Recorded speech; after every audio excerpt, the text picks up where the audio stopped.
آپ نے فرمایا جس نے ماں باپ کو دکھ دیا اس پہ اللہ کی لعنت، اس پہ فرشتوں کی لعنت، اس پہ زمین آسمان کی لعنت، نہ ان کی نماز قبول ہے، نہ روزہ قبول ہے، نہ صدقہ قبول ہے۔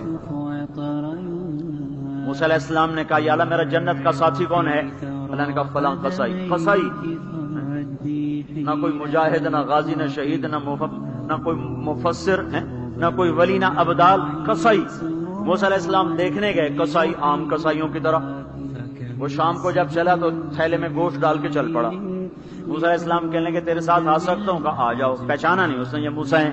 وہ گھر گیا، اس نے بوٹی بنائی، ہانڈی چڑھا دی، آٹا گوندنے بیٹھا، روٹی تیار کی، سالن تیار کیا، تھالی میں رکھا۔ ایک عورت ایسے لیٹی پڑی تھی روئی کی گالی کی طرح، اس کو اٹھا کے کندھے کا آسرا دیا اور نوالے بنا بنا کے اس کو کھلاتا رہا۔ وہ سر مارے، ہن بس نے منہ صاف کیا، اسے لٹایا، وہ بڑبڑانے لگے۔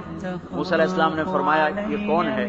کہا یہ میری اماں ہے، میں صبح اس کے سارے کام کر کے جاتا ہوں، پھر شام کو آ کر پہلے اس کی خدمت کرتا ہوں۔ اپنی بیوی سے کہو نہیں آخر میرے پیچھے میری ماں نے روٹی کھوا دی، جیسے ہمارا رواج ہے، اپنی بیوی سے کہتے تو میری ماں دی کر، میں کوئی نہیں کرنی۔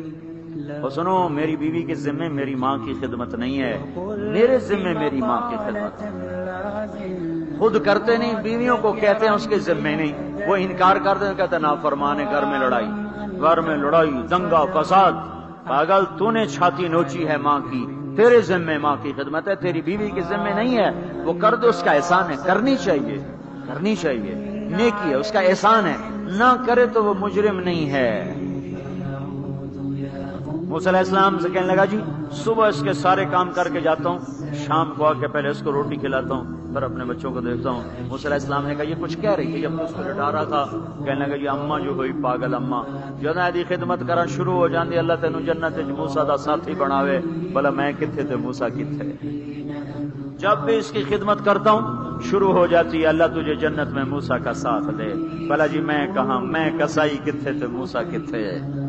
سمجھو یہ ماں ہے، ماں جس کی دعا نبیوں تک پہنچا دیتی ہے۔